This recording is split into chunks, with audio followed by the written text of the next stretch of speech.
Jajal Widodo langgam. Langgame apa, Nduk?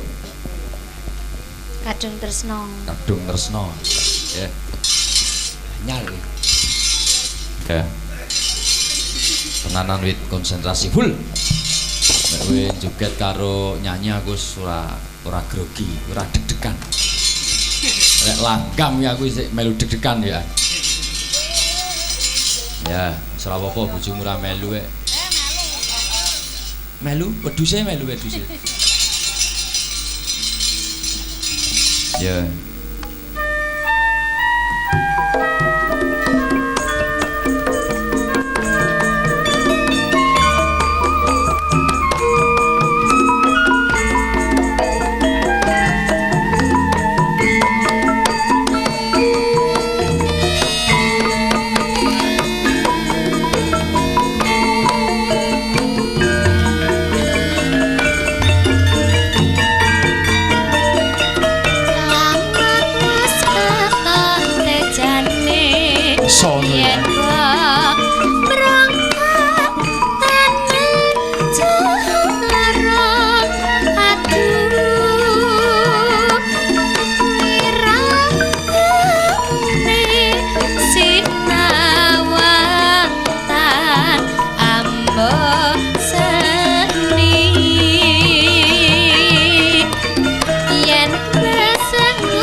Sa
Ya Gong netepi wajib.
Astarya Parta Wekasan Wahiko Tono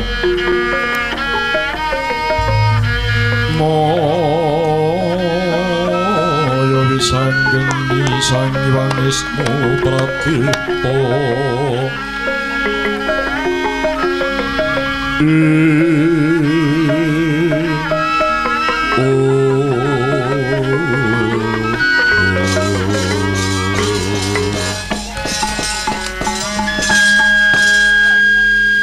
Jagat Dewa Bathara ndak waspadakake kaya Yayu Ragil Sadewa kang merpeki yanipun kakang ing madyaning Wanawasa Sedewa. Numinggih Kang Mas. Kaluhuran sabda pangendika Paduka, kula ri Paduka pun Sadewa ingkang marak. Pangabekti kula katur Kang Mas. Yayi Sedewa wis tak tampa. Antasena padha raharja. Ya Paman Janaka slamet tekaku bektiku tampanono. Iya. Antasena anakku lanang. Ndara Sedewa pangabekti kula. Kaki Semar Badrana wis tak tampa. Ndara Tasena bekti kula. Ya. Siwa Semar wis tak tampa. Adhiku di Yayi Sedewa. Apa to sababe sira Sadi merpeki marang pun kakang iki Dimas. Kang Mas Harjuna mungkin dadosaken kampingan. Sowan kula ngersa Paduka Kang Mas nyuwun sewu sakderengipun mbok bilih wonten babakan ing mboten anuju prana penggalih Paduka dene ingkang Rayi Sadewa nilar ing tata krama. Karepmu piye Yai? Sowan kula estunipun badhe ngemutaken dhateng panjenenganipun Kang Mas Janaka. Anggen Paduka sampun lelana lolos saking kasatriyan Madukara wonten tigang candra menika. Estine ngalih Paduka menika badhe tindak dhateng pundi? Pun Kakang bakal nggayuh nugrahaning dewa tumuruning Wahyu Sri Sasana Jati. Nanging hingga semengko pun Kakang durung antuk pawenganing Bathara cara srana apa kang kudu ndak tempuh. Mbih pun Kakang widagdha nampa nugrahaning dewa Wahyu Sri Sasana Jati. Kang Mas Janaka, jagat menika sampun nyekseni satriya ingkang kulina nampi nugrahaning dewa menika inggih namung paduka Kakang Mas Harjuna. Nanging kenging menapa paduka ngendika kados mekaten ing semu pitambuh perkawis tumuruning wahyu Sri Sasana Jati. Kang Mas, samu barang ing sampun boten kenging ginayuh sarane akal nalar kelawan pikir wontenipun namung pasrah sumarah dumateng purban ingkang akarya jagat. Rene wahyu menika mujudaken gaibing Gusti kang akarya jagat. Manungsa ingkang gayuh wahyu menika kedah sarana gaibipun piyambak-piyambak. Monggo sakmenika kaudi kanthi lahir terus ing batos kula pitados menawi to Kakang Mas Sru sanget kepengin ambayongi wahyu Sri Sasana Jati lamun paduka sampun kaperang amurba sarira paduka nyuwun dhateng Kang Mrawengdat ing mriku badhe antuk pituduh ingkang sayekti wonten pundi mandhaping Sri Sasana Jati. Wong miat langening kalang nyiwana glar pantem moncar. Wong tinon lerga konang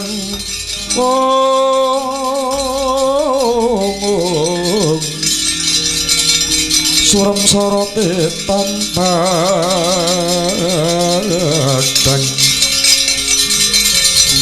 kasolan pacaring purnaming kekono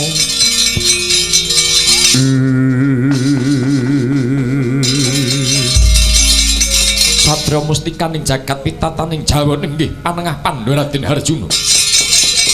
Risaksana giya ngungak jagating semedi. Eling-eling satriya kang kulina ing reh pamuja bebasan amung kari ngendal tali wangsul. Sakala raga pisah lawan sukma, sukma pisah lawan raga ndedel gayuh ing kayewangan alam kumitin.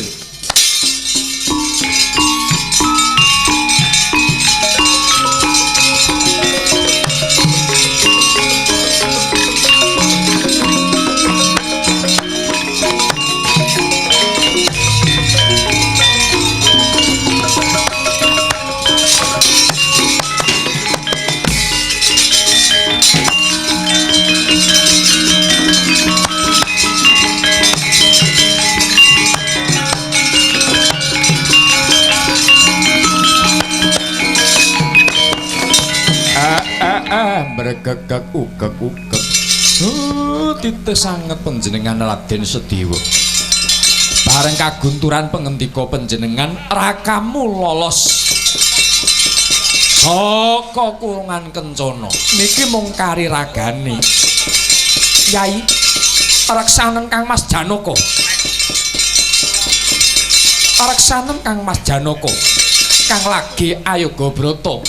Sukmane munggah marang kayiwangan alam kumitir. Dene ingsun bakal tumedhak marang kasatriyan Madukara. Melang-melang alasaku lamun to kasatriyan Madukara tinilar dening Kang Mas Janaka. Ayo Panakawan Antasena derekno. Pun paman prapta ana kasatriyan Madukara. Inggih soang-soangan lampahipun Ndara Bagus.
kita kang minangka sambeting cariyos lah menika ta warnanipun ingkang mapan wonten ing kasatriyan Madukara ya ing kasatriyan Madukanda cinarita jero mangke usawetara lema satra pamadyaning Pandhu Raden Harjuna lala saking kasatriyan satemah suwung ing kasatriyan Madukara namung para garwa Madukara ingkang kepareng miyos punika warnanipun garwaning Raden Harjuna kang pembayun sesilih kusumaning ayu Dewara Sembadra nalika semana pinarak lenggah gadhep lawan para kadang garwa nenggih Dewi Wara Srikandhi niken Larasati miwah Dewi Manuhur katalika kaya mangkono dereng nganti mbal wacana kadadak katungka praptaning satra Samujajar nenggih Raden Sadiwa Sarimbit lawan Raden Antasena tatan kantun para Panakawan teka kaya mangkono ta pangandikan yen to kawiyos ing lisan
yaning telaga kapti langit mambang tanpa ulan upamaneka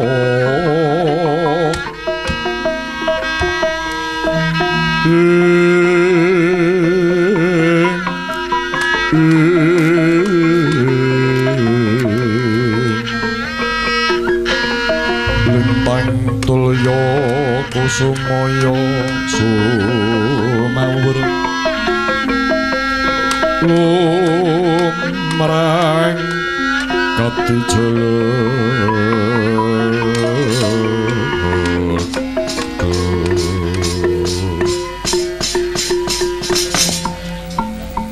ndak waspadake Yai Setiwa lawan anak kula Antasena Kang Prapta. Inggih Kang Mbok, pangabekti kula. Ya Bibi, pangabektiku. Apa dene Panakawan nggih? Nggih. Prayoga napa Panakawan inggih Ndara Ayu? Nggih, Ndara Ayu. Nggih, pun. Mboten kerang penak ngen kula lungguh. Tobat adikku Di Sedewa ponak aku Antasena. Inggih Kang Mbok Wara Sri Kandi, pangabekti kula. Ya Bibi Wara Sri Kandi pangabektiku. Kang Mbok nikan Larasati menapa dene Kang Mbok Manuhara pangabekti kula. Ya Bibi Larasati lan Bibi Manuhara bektiku. Ya anakku nggih Antasena. Ya Sedewa adikku. Ya Sedewa. Ya Antasena wis tak tampa. Gawe kageting pun Kakang Sirasyadi praptana kasatriyan Madukara wigatining apa? Mugi dadosaken kawuningan Kang Mbok. Dupi Kang Mas Harjuna lolos saking kasatriyan Madukara. Melang-melang salah beting batos kula prasasat ninggal Jabang Bayabang. Pangeran Janaka durung kundrasana telung candra rikelung wadina semengkung nggone lolos saka kasatriyan. Paduka sampun menggalih Kang Mas Janaka. Morcanipun Kang Mas Janaka wekdal dinten samangke netepi darmaning satriya ingkang memahi hayuning bawana. Mugi dadosaken kawuningan. Morcaning Kang Mas Janaka angupadi nugrahaning dewa tumurune Wahyu Sri Sasana Jati.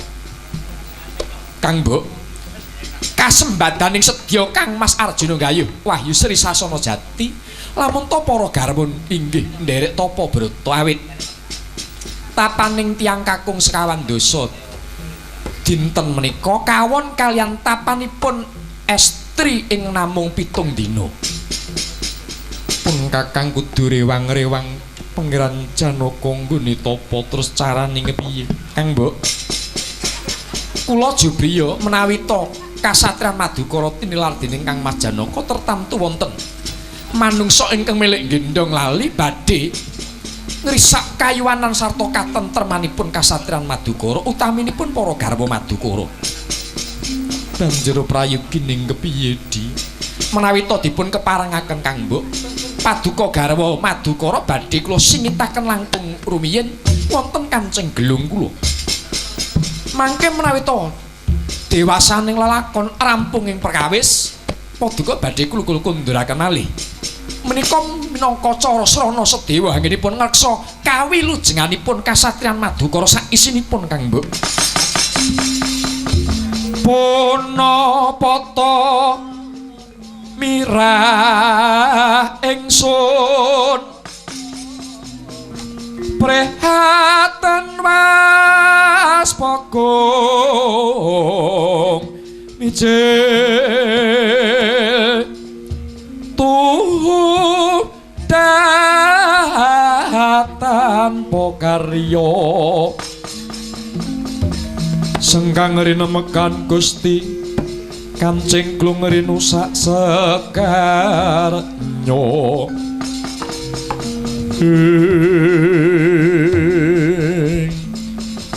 menawa pancen kaya mengkono adiku Sadewa pun kakang ngambung nderek keparengmu.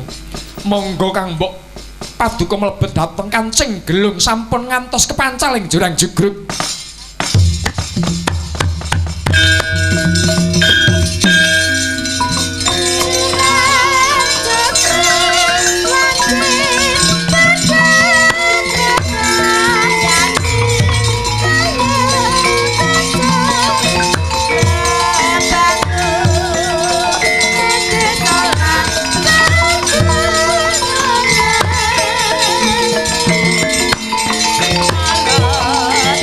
you.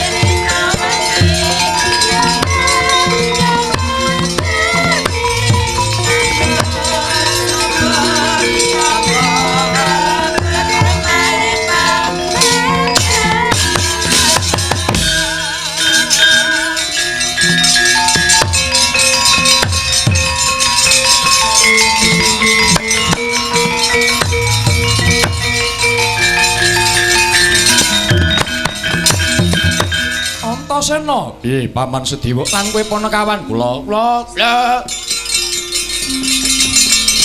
dinteni wong kang bakal cuthak Calawentah ngganggu kamardikaning Madukara.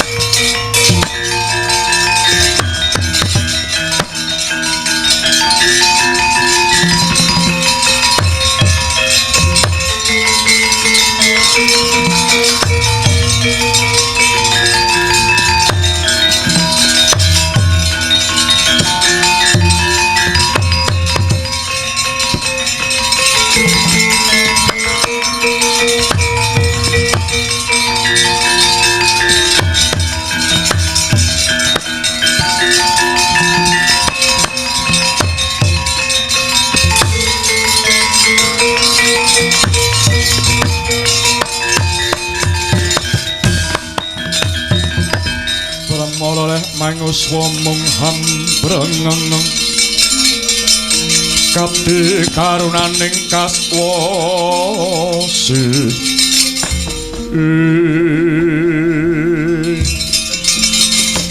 Antasena, piye Paman?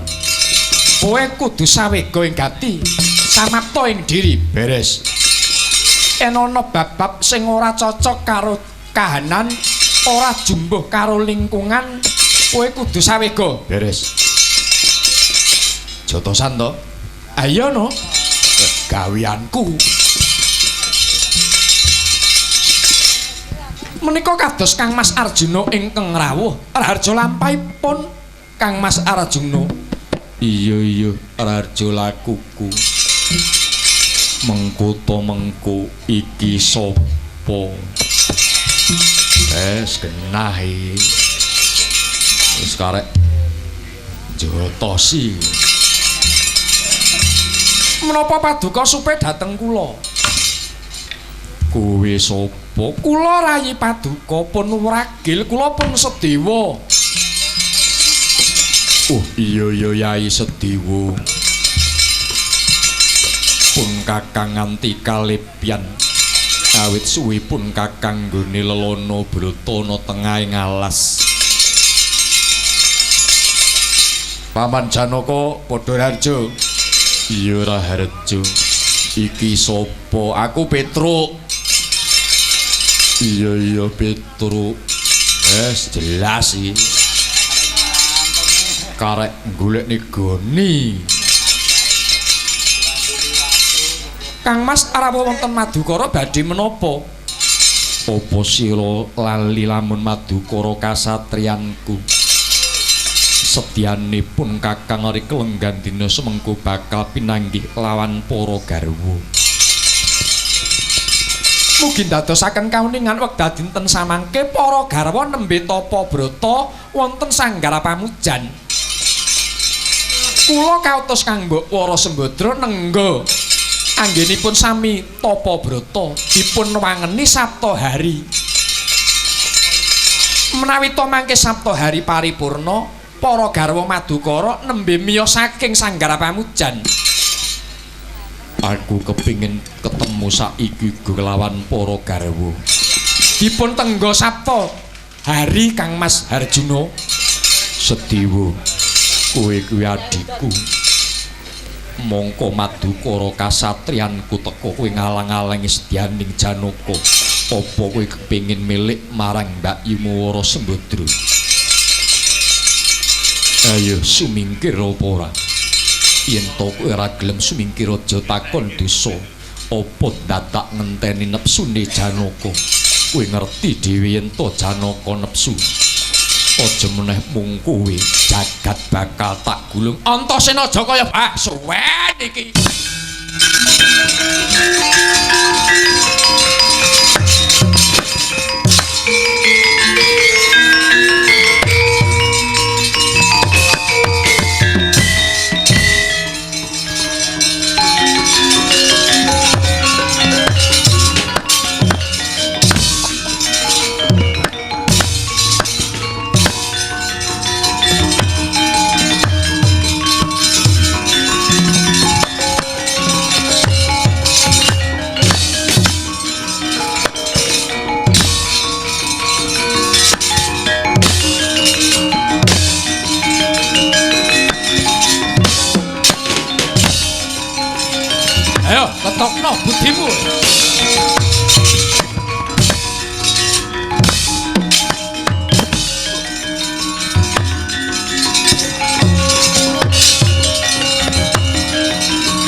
Antasena.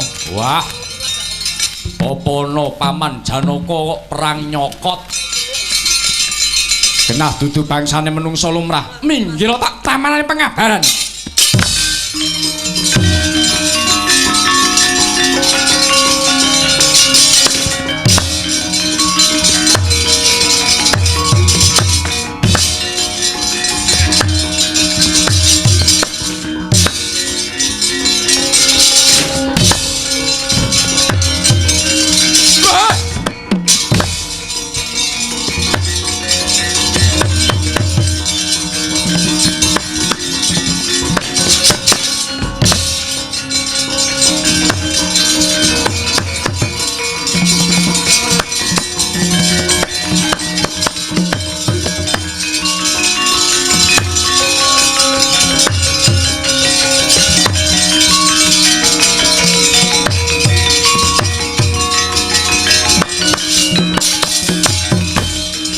Sapa Antasena? Ratu Sabrang, separuh menungso, separuh buta. Ngamuk ana Madukara. Piye kawicaksanamu Paman Sedewa? Gareng Petruk Bagong rene.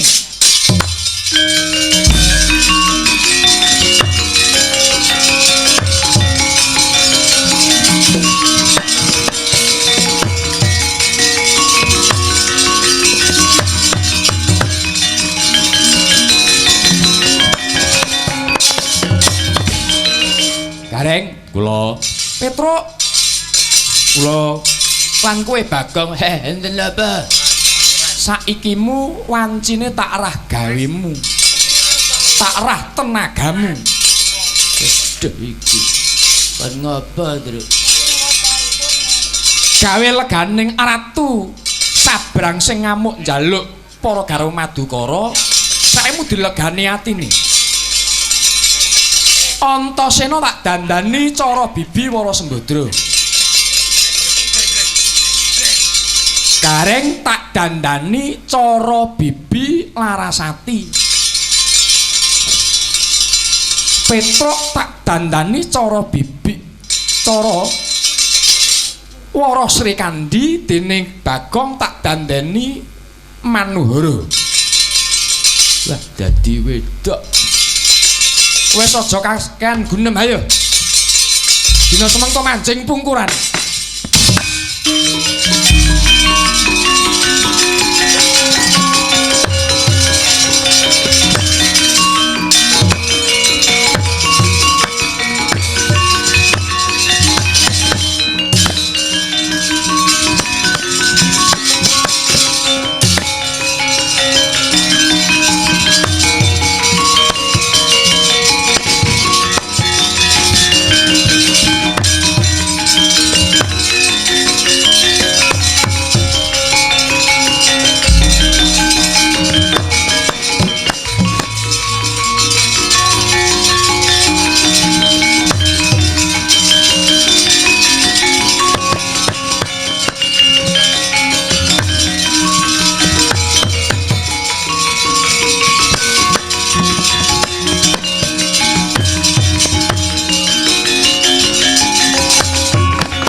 Truk kotangku kegedhen.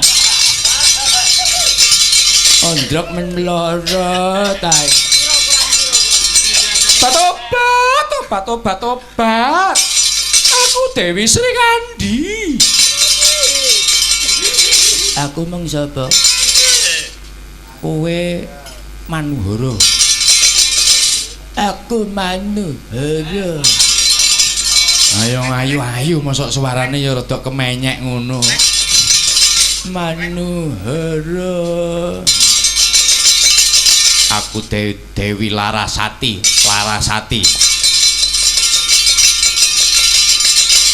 Kowe kabeh sing alus kaya putri.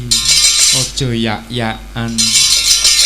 Inggih, Kang Mbok, inggih. Nggih, Mbok. Kanggo Kang. Kange ra melu. Gawe leganing atine Ratu Sabrang mau ayo.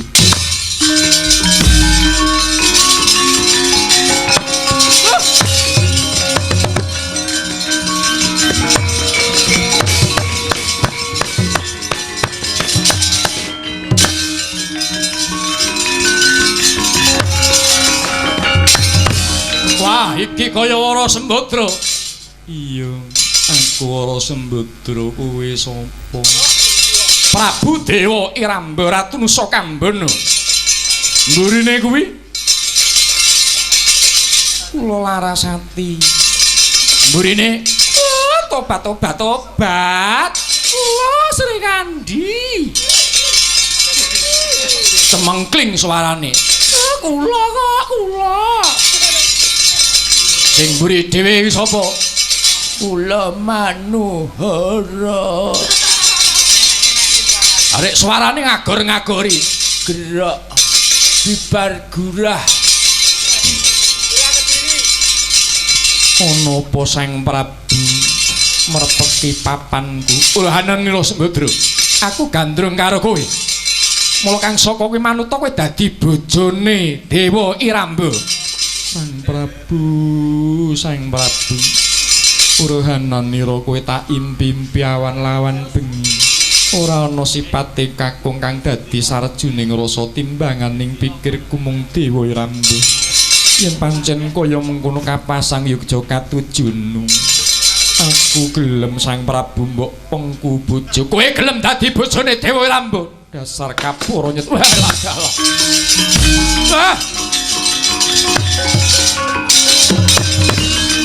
Kowe ora kumbi, ora goro. Babar pisan ora. Semono go Sang Prabu, aku ya gelem dadi bojomu Sang Prabu. Weh, kowe Larasati ya gelem dadi bojoku. Aku gelem. Sri Kandi patobat. Papan menika ingkang kula antu-antu. Besok napa ngrasake Ratu Sabrang? Beda karo kanca-kancane apa ora? Sing mburi dhewe, Aku ya gelem. Suarane elek men. Ipek bojo kowe ya gelem tinimbang ning omah Daud. dudu karepe dhewe. Lakon Dewa Iramba duwe bojo 4 cacahe. Ayo kabeh ta lebokne kantong arumba.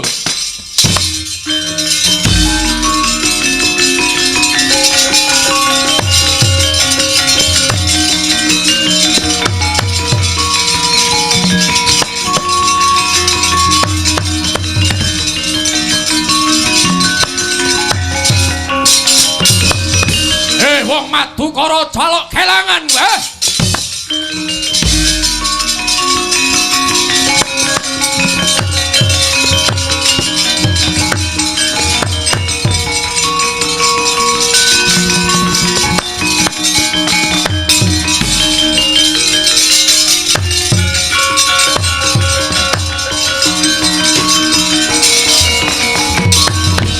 Sapucaing uke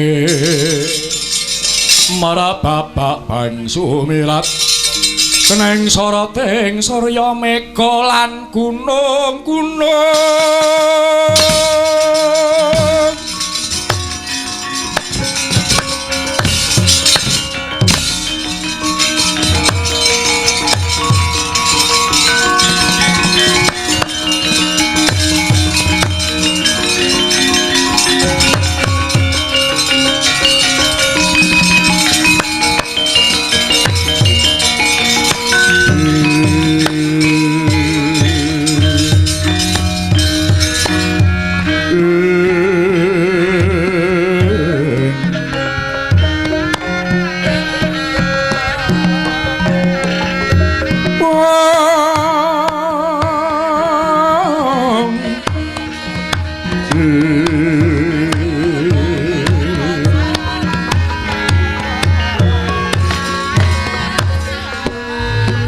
Wilahing sekaring bawana langgeng ulunus padhakake kaya Jahnawi kang munggah mring kayiwangan alam kumikir.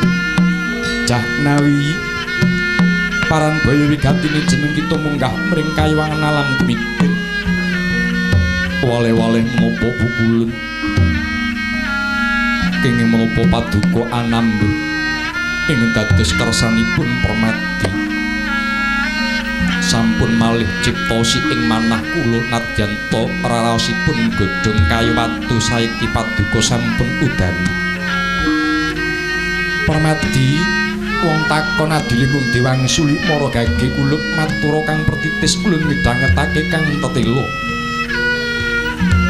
Mugi dadosaken kaweningan ulun sowan kula mring kayewangan esti ninggalih kula namung badhe nyunugrahaning dewa. Tumurunipun Wahyu Sri Sasana Jati. Om wilahing sekaring bawana langgeng kulup Indra Tanoyo. Kaya wis titiwanci anekani tangkiting data babaring jangka.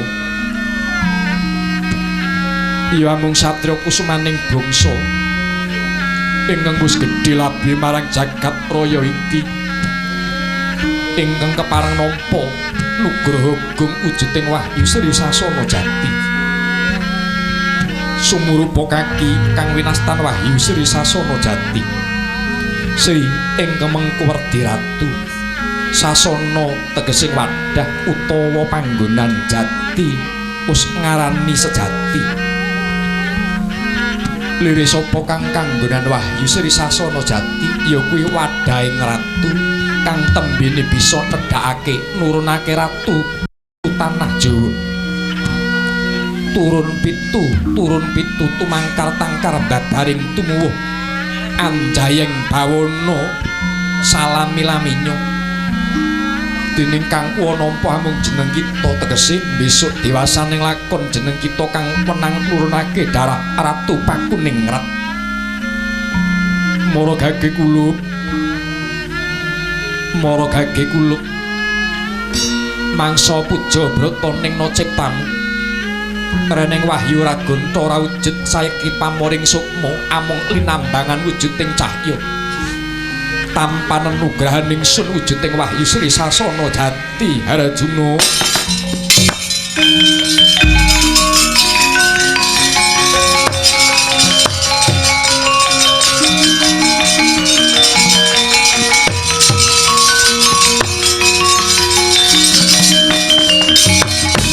Saksana Sang Hyang padha winenang. Ya amuja ana cahya mijil saking telenging pranaja. Amung sak mrika binebut gedene. Dupi medal saking angga. Binarunging swasana mbabar cahya dadya sak lumbung Bandung gedene. Mubyar murup soroting sang cahya nganti bisa nyurmake soroting Sang Hyang Surya. Manjing hanggane Sang Harjuna jemek gluk swarane.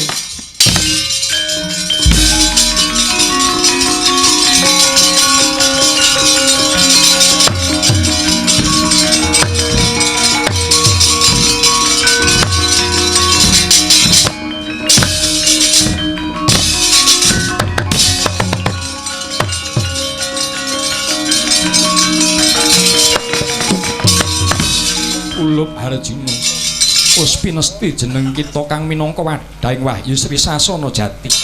Ulup sawise jeneng sira nampa nugara ndak jaluk kanthi banget luwih sregep nggonmu makarti. Marang bebrayan iki labuh marang kautaman singkirna hambek angkara murka saka jagat raya iki.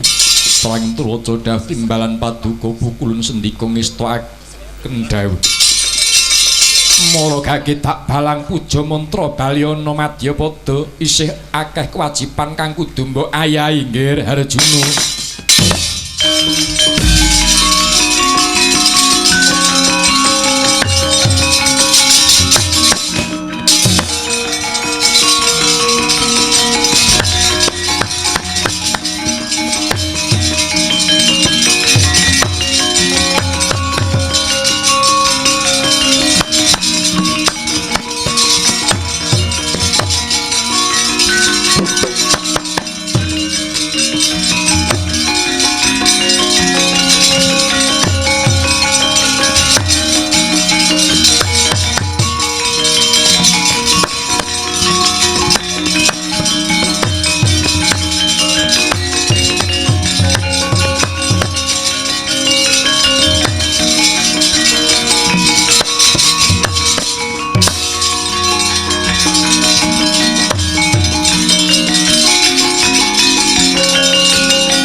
Hitarama putra maturing Raka Narendra Murti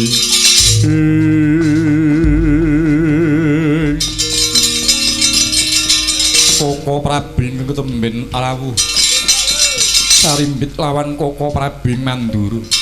Inggih Yai pun Kakang ingkang rawuh. Koko Prabu kumacaluning raos mboten kados-kados. Dupi paduka Kanjeng Koko Prabu kepareng rawuh krana wonten bab ing badhe kula aturaken ngersa paduka Kakang Harimurti. Perkawis menapa Yai? Koko Prabu ngamarta wekdal dinten samangke antuk bendune kang akarya jagat negari kenging pagebluk Mayangkara. Liya dene waloyaning negari kula borongaken pamonging Pandhawa usiring Pandhawa pujangganing Pandhawa Narendra kang anitya 1000 inggih menika paduka Koko Prabu Madusudana. Aduh adikku di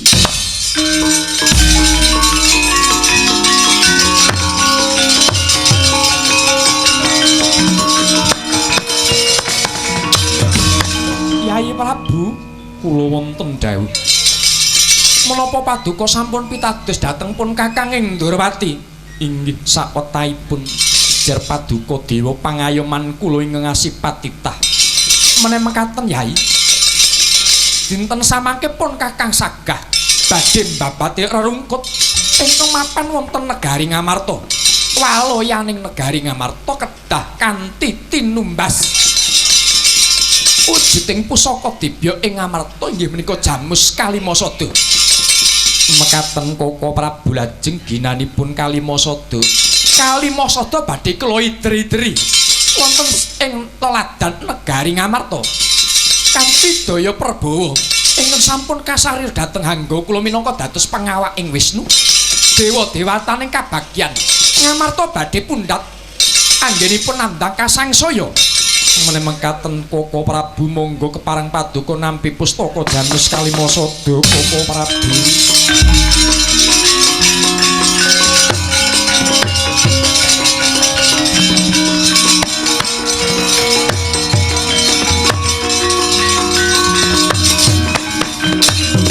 Yai paduka Narendra pengawak ing Sanghyang Darma dewa-dewataning adil.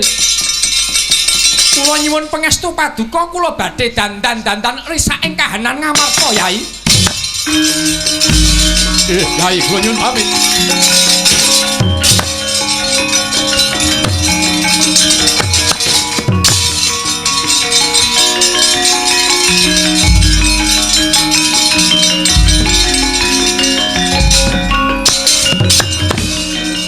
Wah, mbarep kakangku.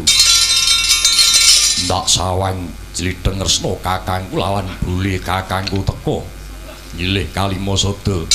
Iya Di. Nggo apa? Waloyaning negara Ngamarta miturut pangendikaning Koko Prabu kudu kinantenan pustaka Jamus Kalimasada. Arep dinggo apa? Bakal dienggo ngider-ngideri sak ubenging negara Ngamarta kanthi pengawak ing Hyang Wisnu. Koko Prabu Ndrawati saguh bakal gawe srana tentreming negara ing Ngamarta. Mbarep kakangku, apa Di atiku ra penak. Sebabe apa? Adat lupya sing wis kresna teka ora kaya mengkono wangsite sing kudu ditampa. Atiku ora karo-karuan. Muga-muga ora mbabar marang bab sing ora kepenak. Muga-muga ya Di.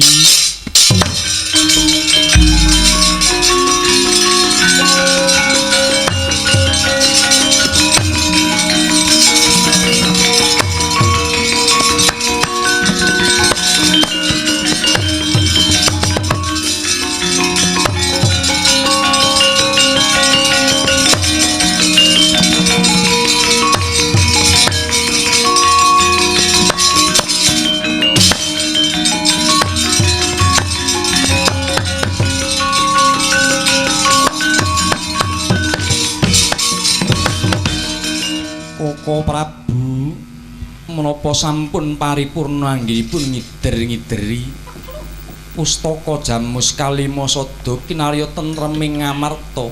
Ya, liteng karo Baladewa kakangku. Wajibamu wis rampung. Nuwun sewu Yai. Radi bingung dupipun Kakang nampi eni sabda pangandika paduka kados mekaten. Wonten menapa? Estunipun pun Kakang menika nembe kemawon rawuh wonten negari Ngamarta menika inggih dinten menika.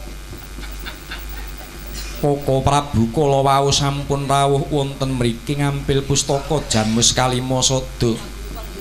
Badhe kinarya srana tentreming Ngamarta. Yai, kula mboten badhe goroh. Kula nembe kemawon rawuh wonten mriki nderekaken Yai Prabu Sri Bathara Kresna. Werkudara piye? Wah, kapusan kowe.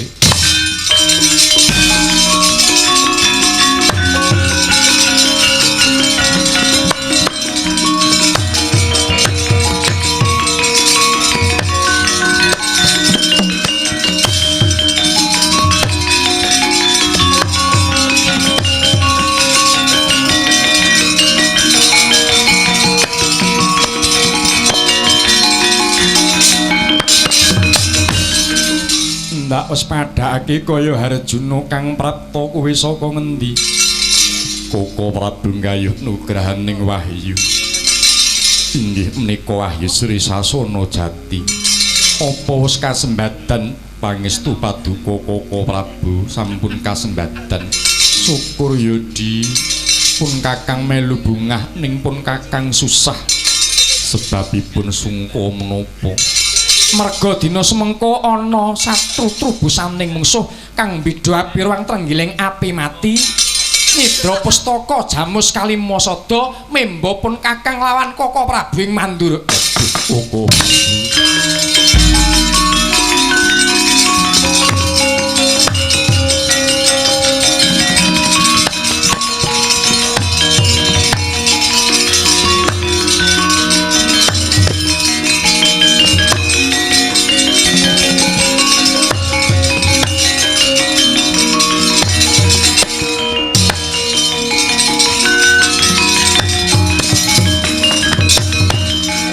Iki kaya Yai Sedewa ingkang mrapta. Inggih, kula ingkang sowan. Ana apa Yai? Kula mireng pawartos Kalima Sada ical kacidra durat muka. Ya dasar kapara nyata Yai, terus kepiye? Kula mboten badhe nglepataken sinten-sinten. Pancen rumit sanget. Mangsah ingkang badhe damel curnaning Pandhawa nanging estunipun Pandhawa mboten badhe bilahi menawi to ingkang dados pamong ing Pandhawa menika tanggal jawab. Mongko pamong menika kewajibane ngayomi sing dimong. Mongko wektu dina semengko sing dimong lagi kesusahan ning sing dadi pamong mung enak kapenak. Dinanipun menapa ngindakaken belanjanipun pamong Koko Prabu?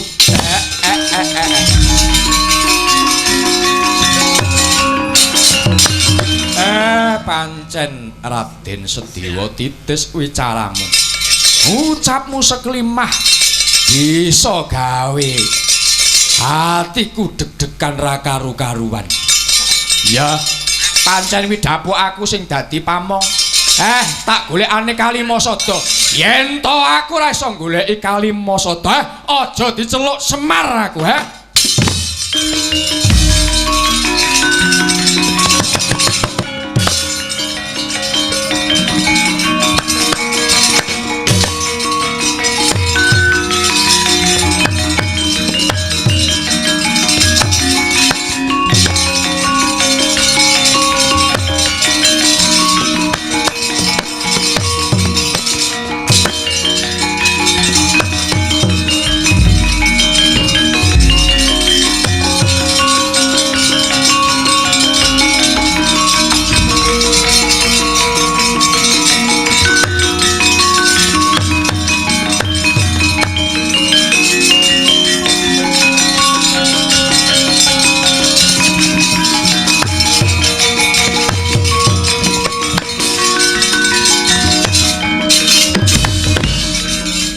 Prabu. Mindak kadenangan dening para Pandhawa. Monggo Koko Prabu enggal lukarbu sae tak dherek.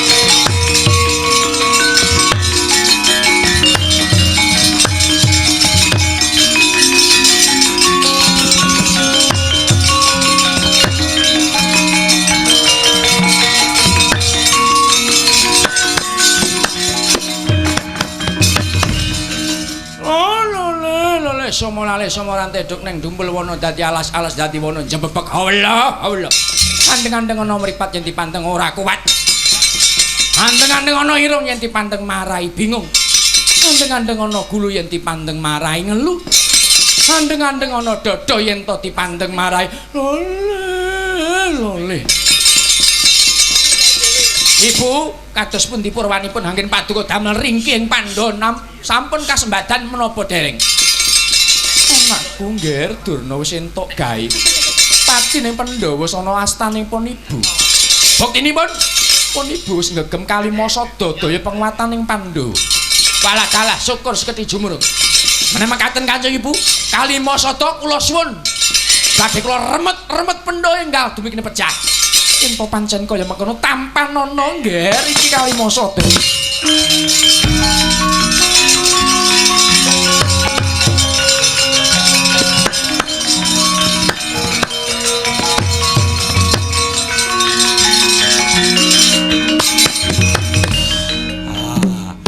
Solul mati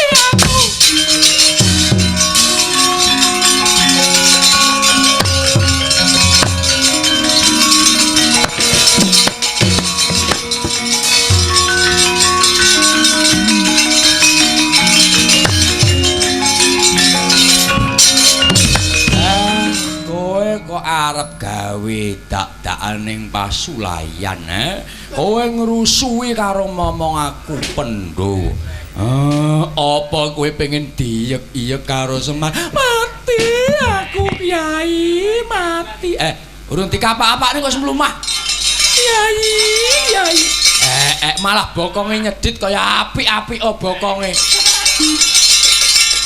kok malah diorak-arik iki piye to iki oh ya api-api bokonge malah murep barang. Kowe kok wani celutak colo mentah ganggu momong aku. Apa wis serep nyawamu jeleh. Mangan woe damiku nukus. Aku ki pamonge Pandhawa. Yen to kowe ganggu karo sing tak mong tegese kowe dadi mungsuh.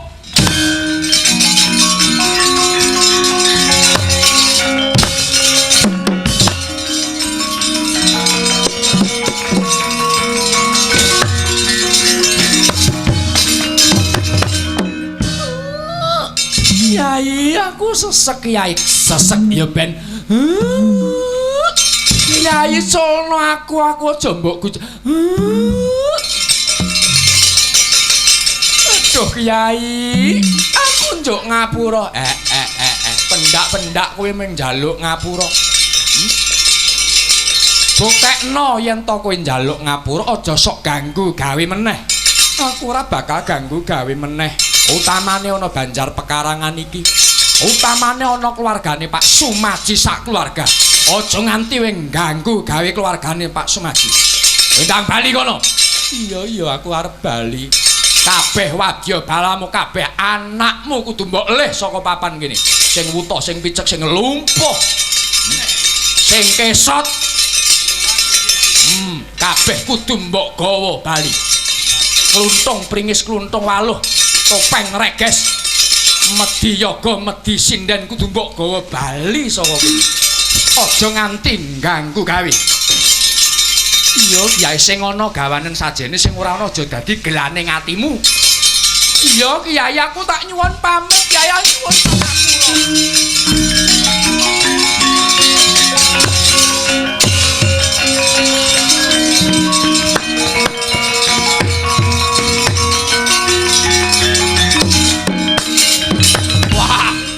urip mukti wibawa Nyakrawati mbau denda katurutan kang jinangka ora kaya Dewa Iramba pengen rabi Sembadra ning entuk bandangan wong wadon telu cacahe rabi pisan duwe bojo papat cacahe kaya ngene ketrimaning urip Prabu Dewa Iramba apa-apa keturutan bojo papat bakal tak gekne omah dhewe-dhewe anut kiblat papat mbok wek ana etan mbok nomor 2 ana lor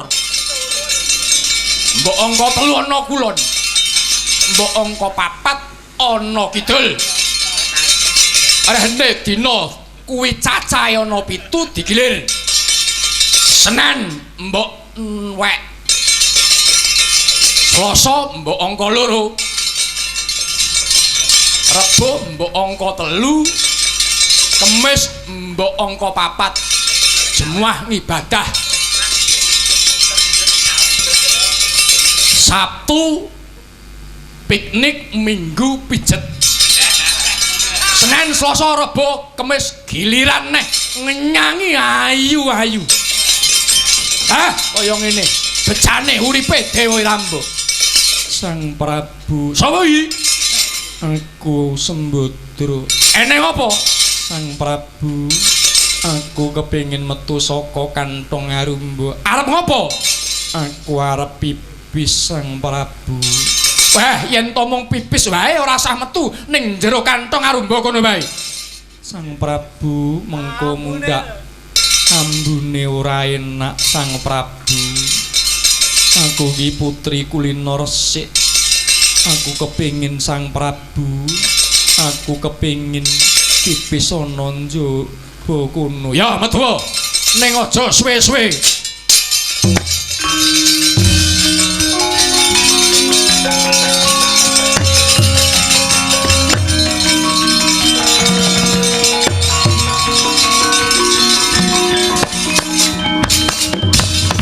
Wes, ndang dodok ngono. Iya, Sang Prabu. Tak enteni. Aja suwi-suwi nguyuh. Sang Prabu, iya. Nanging Sang Prabu kaya ora marem rasane atiku nalika aku pipis panjenengane ora nyawang pas lek kundodok. Aku kepingin Sang Prabu nalika aku pipis panjenengan nyawang aku. Wah, gilani. Ratu Binetara nyawang wong uyuh. Ora apa-apa wong karo bojone wae. Wong ya bojone dienggo selawase. Bahagia yen to aku pipis disawang karo bojoku. Ndahno lek mekrok. Wah, ndah neo. Wes mah aku ning tom-tomen. Mosok kon nyawang wong uyuh. Mara gage Sang Prabu kilo wis ndodok kilo. Wah, ora sudi. Yen to Sang Prabu ora gelem nyawang nggonku nguyuh, ora sida bebojoan karo kowe ora apa-apa. Aku tak golek wong lanang liya sing gelem nyawang lekku nguyuh. Apa ana? Akeh. Mosok tukang beduk ya ora gelem ngawangunku nguyuh iki mengku. Wah, aja tak sawangi dhewe. Jajane Gusti Allah tutuh-tutuhke wong liya. Aku ae sing nyawang. Mura gagi yen to panjenengan nyawang nek ku nguyuh mesti arem. Mesti seneng. Wis Meh. Golek wis pas mesti abang. bajingan. Wah!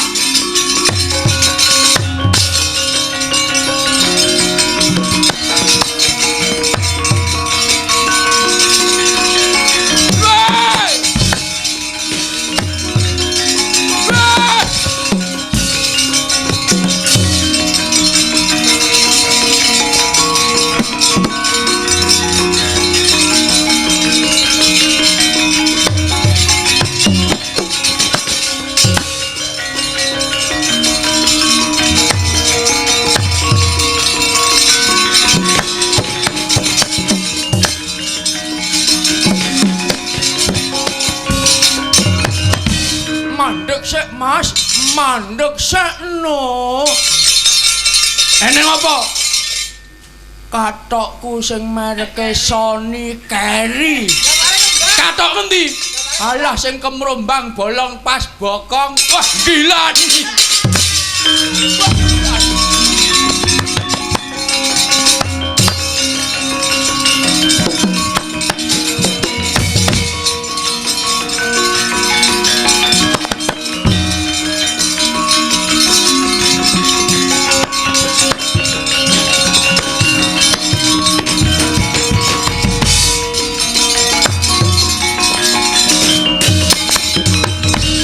Werkodara kaya durung rampung lamun to sira Sedi ora nyaponi hambek angkara merka kang mapan ana kene di.